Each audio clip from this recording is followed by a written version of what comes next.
CHAPTER IV. The first principle in the science of getting rich. Thought is the only power which can produce tangible riches from the formless substance. The stuff from which all things are made is a substance which thinks, and the thought of form in this substance produces the form. Original substance moves according to its thoughts. Every form and process you see in nature is the visible expression of a thought in original substance. As the formless stuff thinks of a form, it takes that form; as it thinks of a motion, it makes that motion. That is the way all things were created. We live in a thought world, which is part of a thought universe. The thought of a moving universe extended throughout formless substance, and the thinking stuff moving according to that thought took the form of systems of planets, and maintains that form. Thinking substance takes the form of its thought, and moves according to the thought. Holding the idea of a circling system of suns and worlds, it takes the form of these bodies, and moves them as it thinks.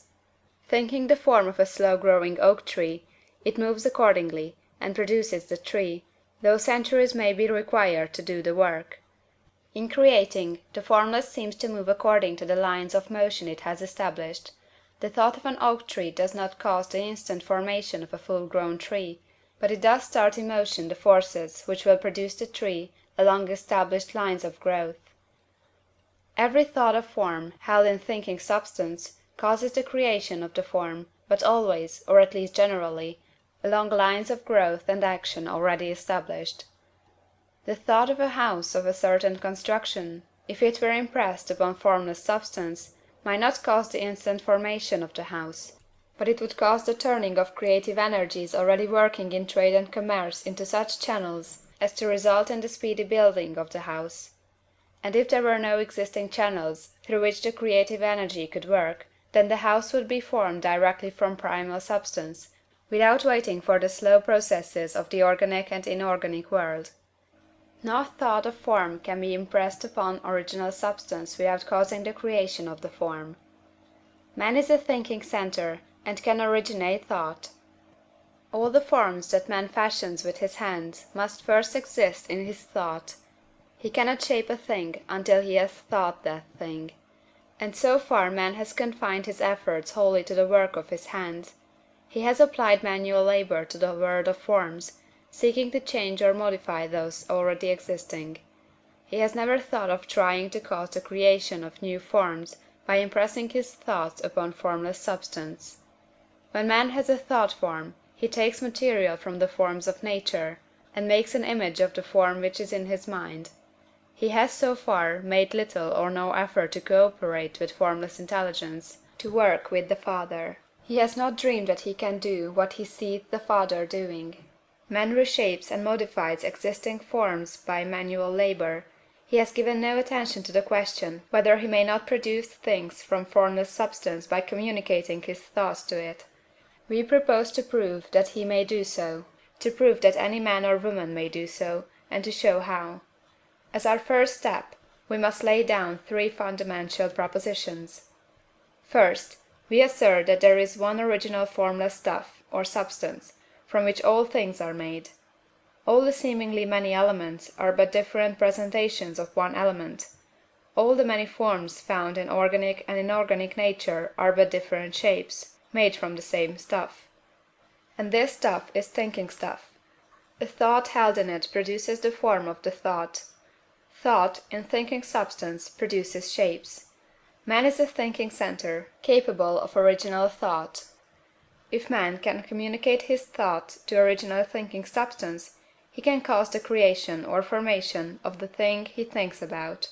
To summarize this, there is a thinking stuff from which all things are made, and which, in its original state, permeates, penetrates, and fills the interspaces of the universe.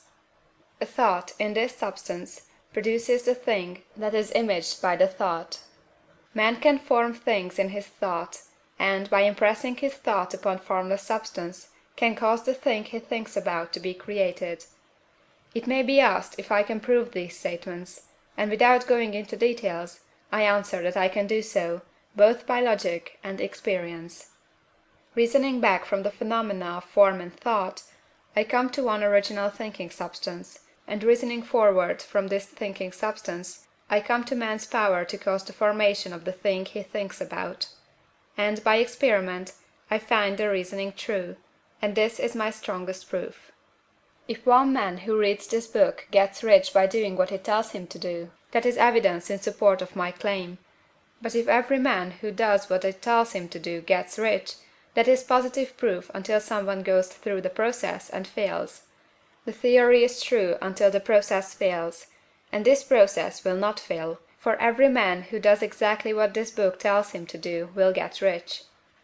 I have said that men get rich by doing things in a certain way, and in order to do so, man must become able to think in a certain way. A man's way of doing things is the direct result of the way he thinks about things.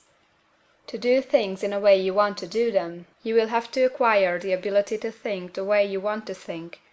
This is the first step toward getting rich. To think what you want to think is to think truth, regardless of appearances.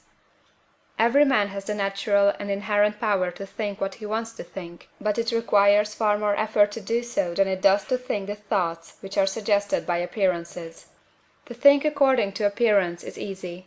To think truth regardless of appearances is laborious, and requires the expenditure of more power than any other work man is called upon to perform. There is no labor from which most people shrink as they do from that of sustained and consecutive thought. It is the hardest work in the world. This is especially true when truth is contrary to appearances. Every appearance in the visible world tends to produce a corresponding form in the mind which observes it, and this can only be prevented by holding the thought of the truth. To look upon the appearance of disease will produce the form of disease in your own mind, and ultimately in your body, unless you hold the thought of the truth, which is that there is no disease, it is only an appearance, and the reality is health.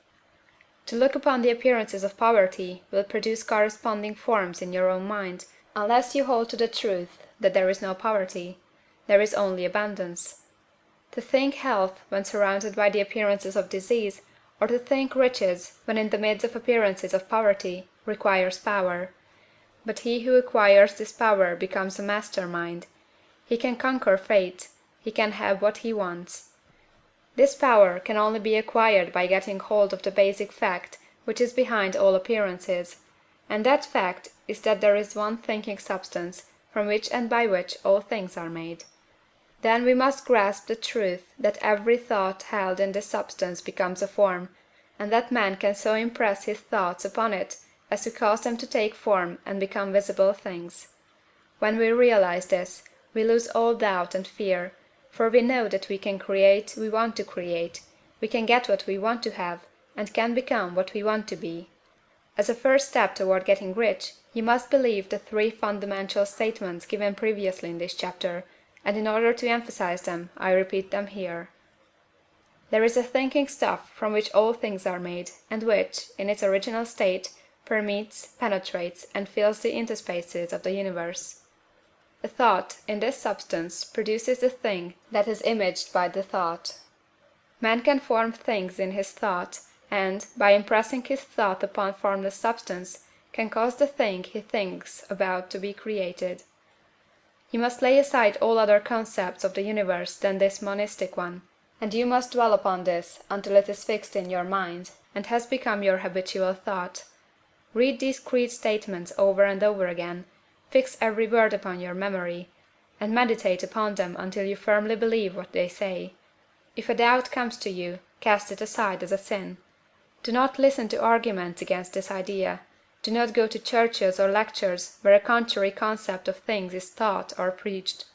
Do not read magazines or books which teach a different idea. If you get mixed up in your faith, all your efforts will be in vain. Do not ask why these things are true, nor speculate as to how they can be true. Simply take them on trust. The science of getting rich begins with the absolute acceptance of this faith. End of Chapter 4.